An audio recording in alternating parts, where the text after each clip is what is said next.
नमस्कार, मैं प्रिया। आज 27 अप्रैल। चलिए जानते हैं बिहार की 25 बड़ी खबरों को। बिहार में कोरोना प्रभावित व्यक्तियों की संख्या में लगातार हो रहा है इजाफा। बिहार में लगातार कोरोना प्रभावितों की संख्या बढ़ती ही जा रही है। स्वास्थ्य विभाग द्वारा जारी किए गए आंकड़ों की माने तो बिहार में संक्रमित व्यक्तियों की संख्या बढ़कर 277 हो गई है। खबरों की माने तो बीते दिन जहानाबाद, अरवल, रोहतास और गोपालगंज के मामलों के बाद यहां आंकड़े 250 के पार पहुंच चुके हैं, जिसके बाद स्वास्थ्य विभाग और सरकार दोनों तेजी से इस पूरे मुद्दे को जल्द से जल्द ठीक करने पर लगी हुई है। वहीं लगातार सोशल डिस्टेंसिंग का पालन करने की भी नसीहत दी जा रही है। कृषि मंत्री ने प्रमोशन का किया खंडन। बिहार के कृषि मंत्री प्रेम कुमार ने अररिया डीएओ मनोज कुमार को प्रमोशन दिए जाने की खबर को गलत बताया है, जिसके तहत उन्होंने कहा कि इस मामले की जांच को प्रभावित करने से बचाने के लिए मनोज कुमार का तबादला किया गया है। उन्होंने साफ तौर पर कहा कि पुलिस जांच में पाए गए सभी लोगों का निलंबन और जांच जरूर होगा। दरअसल अररिया में होमगार्ड जवान के साथ हुए वाकये के बाद सवालों के घेरे में अररिया जिला कृषि पदाधिकारी को उप निदेशक का पद देते हुए उनका स्थानांतरण कृषि विभाग के पटना स्थित प्रशिक्षण कार्यालय में किया गया है, जिसके बाद कृषि पदाधिकारी के खिलाफ सख्त से सख्त कदम उठाने के बजाय उनके प्रमोशन देने पर राजनीति तेज हो गई है। मुख्यमंत्री नीतीश कुमार ने अधिकारियों को कोविड-19 की चेन को रोकने का दिया आदेश। मुख्यमंत्री नीतीश कुमार ने सभी अधिकारियों को जारी आदेश करते हुए यह कहा है कि कोविड-19 की चेन को रोकने का जल्द से जल्द प्रयास किया जाए, जिसके लिए मुख्यमंत्री नीतीश कुमार ने सभी जिलों की कार्य योजना बनाए जाने की अपील की है, जिसके तहत पॉजिटिव मामलों की चेन को ट्रेस करके उसे कॉन्टैक्ट चेन की पहचान करके सैंपल लेकर उनकी जांच करवाने का आदेश जारी किया गया है। इसके साथ ही सभी हॉटस्पॉट इलाके को पूरी तरीके से सैनिटाइज करने की बात भी कही गई है।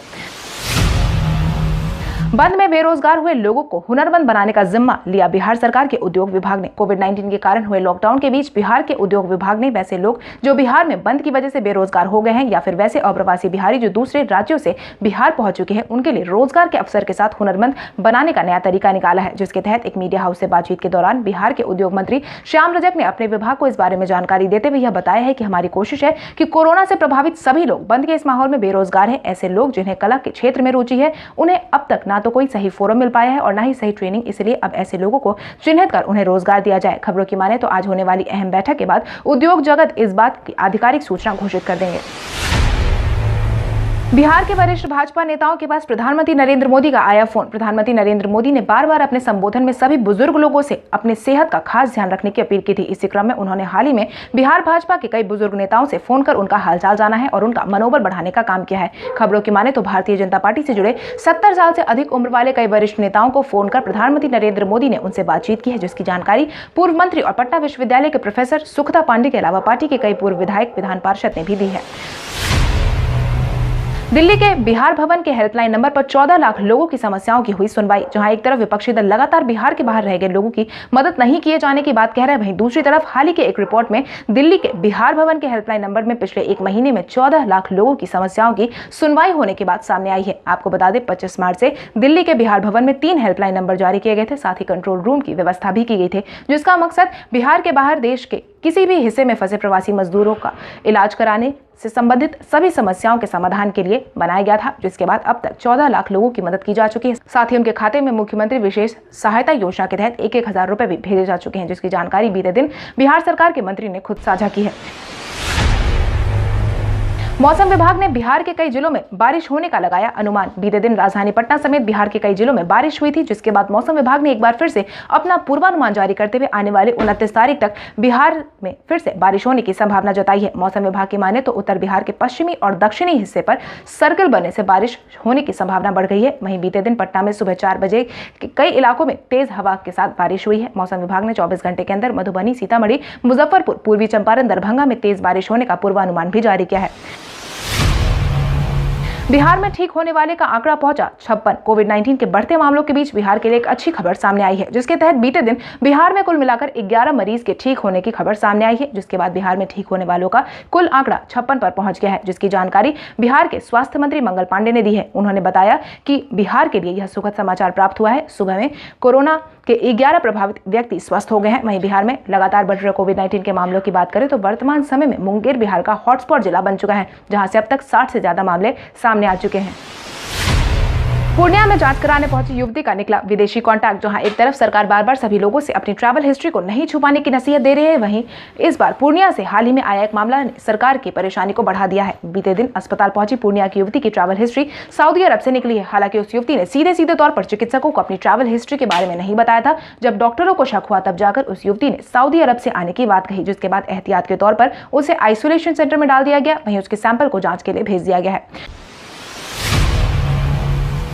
आरा के कोविड-19 प्रभावित व्यक्ति ने एक हफ्ते में कोरोना को हराया। कोविड-19 वर्तमान समय में पूरी दुनिया की परेशानी का सबब बना हुआ है। वहीं बिहार में भी लगातार इसके मामले सामने आ रहे हैं। वहीं इसी बीच आरा के एक युवक के ठीक होने की खबर सामने आई है। खबरों की माने तो मात्र एक हफ्ते के अंदर इस युवक ने कोविड-19 को हरा दिया है। वहीं ठीक होने के बाद अस्पताल से भी छुट्टी दे दी गई है। खबरों की माने तो यह युवक 19 अप्रैल को पॉजिटिव पाया गया था। वहीं यह हाल ही में कानपुर से भोजपुर बॉर्डर होते हुए बिहार के अंदर पहुंचा था।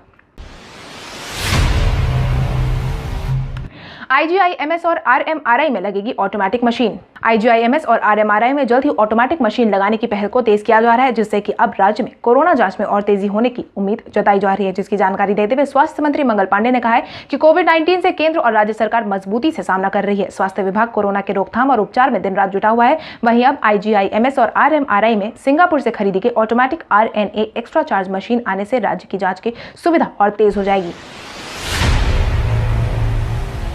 बिहार में कोरोना की चपेट में ज्यादातर बाहर से आने वाले लोग। बिहार में कोरोना के संक्रमण का ट्रेंड बदल रहा है, क्योंकि अब यहां पर वैसे लोग कोविड-19 पॉजिटिव पाए जा रहे हैं जो लॉकडाउन की अवधि में बाहर से आए हैं। इसे देखते हुए राज्य सरकार ने बाहर से आए सभी लोगों की जांच कराने का आदेश जारी किया है, जिसके तहत सभी जिलों के DM और SP को निर्देश जारी कर दिया गया है। वहीं राज्य में आए लोगों की 100% जाँच करवाई जाए। वहीं हाल ही के आंकड़ों के मुताबिक 8 ऐसे मामले सामने आए हैं जो अन्य राज्यों से वापस आए हैं, जिनकी रिपोर्ट पॉजिटिव पाई गई है। बिहार में आकाशीय बिजली से 12 लोगों ने गंवाई अपनी जान। बिहार के कई जिलों में हुई बारिश ने अन्य समस्याओं के अलावा 12 लोगों की जान जाने की खबर सामने आई है। खबरों की माने तो आकाशीय बिजली की वजह से 12 लोग अपनी जान गंवा चुके हैं, जिस पर मुख्यमंत्री नीतीश कुमार ने अपनी संवेदना व्यक्त की है। वहीं जान गंवाने वालों के आश्रितों को 4-4 लाख रुपए की सहायता देने का भी ऐलान जारी किया है, जिसके तहत मुख्यमंत्री नीतीश कुमार ने बताया कि आकाशीय बिजली की तीव्रता काफी अधिक थी। हालांकि बंद के माहौल में लोग घरों में थे, इसलिए इससे प्रभावित होने वालों की संख्या कम मिली है। बंद के कारण तीर्थयात्री नहीं पहुंच पा रहे पिंडदान करने। पूरे देश में कोरोना ने सबकी परेशानी बढ़ा रखी है। वहीं बंद के कारण तीर्थयात्री भी पिंडदान करने नहीं पहुंच पा रहे हैं। बंद के ऐलान के बाद विष्णुपद मंदिर भी बंद है। सिर्फ हर रोज वहां के एक विभाग में पूजा की जाती है और फिर इसे बंद कर दिया जाता है, जिसके बाद यहाँ सिर्फ पंडरा समाज के लोग ही आ जा सकते हैं। आपको बता दें, कई धार्मिक शास्त्र में हर दिन यहाँ धाम में एक पिंड और एक मुंड जरूरी बताए गए। हालांकि बंद के कारण यात्रियों का आना जाना बंद हो चुका है और यह प्रथा भी कुछ समय के लिए रुक चुकी है। पप्पू यादव ने मुख्यमंत्री नीतीश कुमार को लिया आड़े हाथ। नेता प्रतिपक्ष तेजस्वी यादव के बाद जन अधिकार पार्टी के राष्ट्रीय अध्यक्ष पप्पू यादव ने मुख्यमंत्री नीतीश कुमार को आड़े हाथों लेते हुए यह कहा है कि मुख्यमंत्री नीतीश कुमार जी को ना छात्रों की कोई चिंता है, ना ही मजदूरों की कोई चिंता है। खबरों की माने तो पप्पू यादव ने उक्त बातें बीते दिन फेसबुक लाइव कार्यक्रम जन की बात के दौरान कही है। इतना ही नहीं, उन्होंने सरकार के निर्दयी होने का उदाहरण देते हुए यह कहा है कि दूसरे राज्यों ने अपने छात्रों को वापस बुला लिया है, मगर मुख्यमंत्री नीतीश कुमार जी अपने फैसले से टस से मस नहीं होने का नाम ले रहे हैं। बिहार सरकार ने की सभी आम नागरिकों से बैंकों के बाहर जमा नहीं होने की अपील। बिहार सरकार ने सभी आम नागरिकों से बैंकों के बाहर भारी संख्या में जमा नहीं होने की अपील की है। सरकार की माने तो भारी संख्या में लोगों का एक जगह पर जमा होना बंद के नियमों का सख्त रूप से उल्लंघन होगा। इसके साथ ही बिहार सरकार ने यह भी साफ कर दिया है कि बैंकों के बाहर जमा होने के बजाय राज्य में कार्यरत 6,728 पोस्ट ऑफिस और 10,050 पोस्टमैन के विशाल network India Post Payment Bank के जरिए अपने गाँव के दरवाजे पर ही राहत पैकेज की राशि की निकासी कर सकते हैं, जिसके तहत अब देश भर के 250 से ज्यादा बैंकों के खाता धारक अपने दरवाजे पर सरकार द्वारा भेजी गई राशि को प्राप्त कर सकते हैं। बंद के बाद से बिहार में अब तक राहत कार्यक्रम में 6,000 करोड़ खर्च होने की कही गई बात। सूचना जनसंपर्क विभाग के सचिव अनुपम कुमार ने वीडियो कॉन्फ्रेंसिंग के माध्यम से सरकार के किए गए कामों को लेकर जानकारी दी है, जिसके तहत उन्होंने बताया है कि बिहार से बाहर फंसे लोग और राज्य के अन्य जरूरतमंद लोगों के लिए अब तक 6,000 करोड़ की राशि खर्च की जा चुकी है, जिसमें सरकार ने छात्र के साथ बिहार के बाहर फंसे लोग समेत अन्य लोगों की सहायता के लिए इतनी राशि खर्च की है। 2 लाख राशन कार्ड धारियों के लिए 1,020 करोड़ की राशि खर्च की जा चुकी है।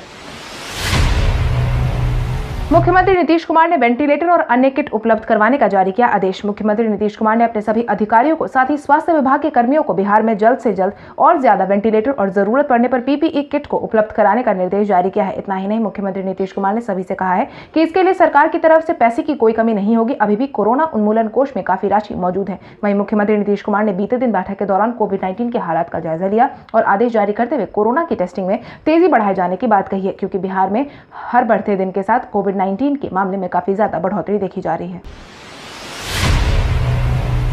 मुख्यमंत्री नीतीश कुमार के लिए तेज प्रताप यादव ने करवाया सद्बुद्धि महायज्ञ। लालू यादव के बड़े बेटे बिहार के पूर्व स्वास्थ्य मंत्री तेज प्रताप यादव ने मुख्यमंत्री नीतीश कुमार को ध्यान में रखते हुए बीते दिन सद्बुद्धि महायज्ञ करवाया है, जिसके बाद उन्होंने बिहार के बाहरी छात्रों और मजदूरों की घर वापसी के लिए सरकार से अनुरोध किया है। वहीं महायज्ञ के बाद उन्होंने कहा है कि वह चाहते हैं कि बिहार के मुख्यमंत्री नीतीश कुमार जी को बुद्धि मिले ताकि वह हमारे द्वारा किए गए आग्रह पर विचार करें। आपको बता दें, नेता प्रतिपक्ष तेजस्वी यादव और तेज प्रताप यादव दोनों ही बीते दिन से कोटा से बिहारी छात्रों को वापस लाने की मांग में जुटे हुए। वहीं बिहार सरकार ने भी अपना फैसला पहले ही सुनाते हुए बंद के आदेश के बाद ही इस पर कोई फैसला लेने की बात कही है।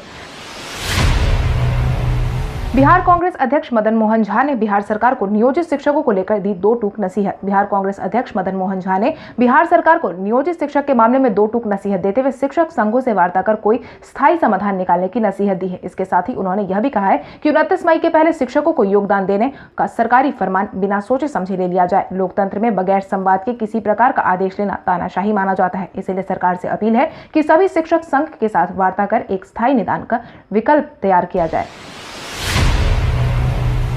तेजस्वी यादव ने सरकार पर कसा तंज। नेता प्रतिपक्ष तेजस्वी यादव एक भी मौका नहीं छोड़ते हैं सरकार पर तंज कसने का। इसी क्रम में उन्होंने एक बार फिर से सरकार को आड़े हाथों लेते हुए यह कहा है कि मुख्यमंत्री नीतीश कुमार जी को मजदूरों की कोई चिंता नहीं है। चुनाव के पहले दाल चावल बांटकर उन्हें खुश करने के प्लान में बस लगे हुए हैं, मगर मुख्यमंत्री नीतीश कुमार को 12 लाख मजदूर जो कि 1 महीने से बिहार के बाहर फंसे हैं, उनकी कोई चिंता नहीं है। वहीं सरकार के बार बार आग्रह करने के बावजूद सरकार हमारी बातों का अनसुना कर रही है। सरकार बस चुनाव के पहले मजदूर को मुफ्त में भोजन देकर उन्हें खुश करने की मुहिम में जुटी हुई है। प्रधानमंत्री नरेंद्र मोदी ने बीते दिन अपने मन की बात कार्यक्रम में एक बार फिर से राष्ट्र का संबोधन किया, जहां पर उन्होंने डॉक्टरों, सफाई कर्मियों, साथ ही पुलिस व्यवस्था को लेकर भी आम लोगों की सोच में बदलाव होने का आश्वासन दिया है। इसके साथ ही उन्होंने सभी आम नागरिकों की सराहना करते हुए यह कहा है कि कोविड-19 की इस परीक्षा में सभी नागरिक एक साथ सामने आकर इसका सामना कर रहे हैं। इतना ही नहीं, उन्होंने यह भी कहा है कि भारत में कोरोना की परीक्षा से जनता सही मायनों में जूझ रही है। हम भाग्यशाली है कि आज पूरा देश और देश का हर नागरिक एक साथ इस मुकाबले के लिए खड़ा है।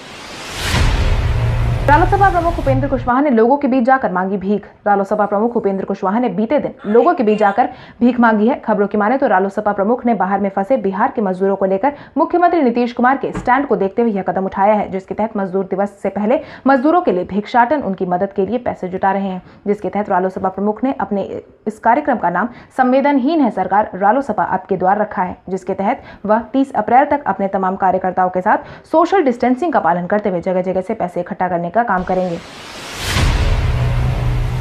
कोविड-19 से शांति के लिए रवि किशन ने अपने घर पर करवाया हवन। कोविड-19 इस समय पूरी दुनिया की परेशानी का सबब बना हुआ है। वहीं भारत में भी इसके लगातार मामले में बढ़ोतरी देखी जा रही है। इसी को ध्यान में रखते हुए साथ ही कोविड-19 से शांति का माहौल हो जाए, इसके लिए रवि किशन ने अपने घर पर ही हवन का आयोजन करवाया था, जिसकी जानकारी रवि किशन ने खुद अपने सोशल मीडिया अकाउंट से शेयर की थी। जिसके तहत उन्होंने बताया कि भारतीय संस्कृति में हवन का महत्व अभूतपूर्व रहा है या वैज्ञानिक तरीके से भी वातावरण को स्वच्छ रखने में कारगर है। रवि किशन के अलावा बीते दिन राष्ट्रीय स्वयंसेवक संघ ने भी अपने कार्यालय में हवन करवाया था। सचिन तेंदुलकर ने अपने 5 फेवरेट ऑलराउंडर के नाम बताए। भारतीय टीम के पूर्व क्रिकेटर सचिन तेंदुलकर ने हाल ही में अपने शीर्ष 5 ऑलराउंडर के नाम बताए हैं, जिसमें उन्होंने कपिल देव का नाम लिया है। कपिल देव के बाद सचिन तेंदुलकर ने पाकिस्तान के वर्तमान प्रधानमंत्री इमरान खान का नाम लिया है। इसके बाद उन्होंने न्यूजीलैंड के सर रिचर्ड हेडली, इंग्लैंड के इयान बॉथम और मैकलम मार्शल का नाम लिया है। आपको बता दें, सचिन तेंदुलकर ने उक्त बातें बीते दिन स्टार स्पोर्ट्स क्रिकेट के साथ कनेक्टेड शो में कहा है। कल हमारे द्वारा पूछे गए सवाल का जवाब आप में से बहुत सारे यूजर ने हमें कमेंट करके दिया था, उसके लिए आपका बहुत बहुत धन्यवाद। आप में से जिन यूजर का कमेंट हमें अच्छा लगा है उनके नाम है धनंजय कुमार यादव, मनीषा यादव, प्रिया सिंह, दीपक कुमार, विकास वीडियो, जमशेद आलम, योगेंद्र कुमार, गौतम पंडित, सूरज मोहन, दयाल शर्मा, प्रीति कुमारी, शिव कुमार, अजय कुमार, राजा राज। इसके अलावा हमारी टीम को और भी लोगों के जवाब अच्छे लगे, मगर समय के अभाव के कारण हम उनका नाम नहीं ले पाए, लेकिन आप हमारे सवालों का जवाब देते रहे। हम कल आपका नाम लेने की पूरी कोशिश करेंगे। तो चलिए बढ़ते हैं आज के सवाल की ओर। आज का सवाल कुछ इस प्रकार है, आपके अनुसार लगातार 3 मई के लॉकडाउन के आदेश के बाद सरकार को किन चीजों को फिलहाल बंद रखने की जरूरत है? अपने जवाब हमें कमेंट करके जरूर बताएं। इसके साथ ही आज के लिए बस इतना ही। अगर आप ये वीडियो हमारा यूट्यूब पर देख रहे हैं तो हमारे चैनल को सब्सक्राइब करें और बेल आइकन दबाना ना भूलें। और अगर आप ये वीडियो हमारा फेसबुक पर देख रहे हैं तो इस वीडियो को लाइक करें और ज्यादा से ज्यादा शेयर करें। धन्यवाद।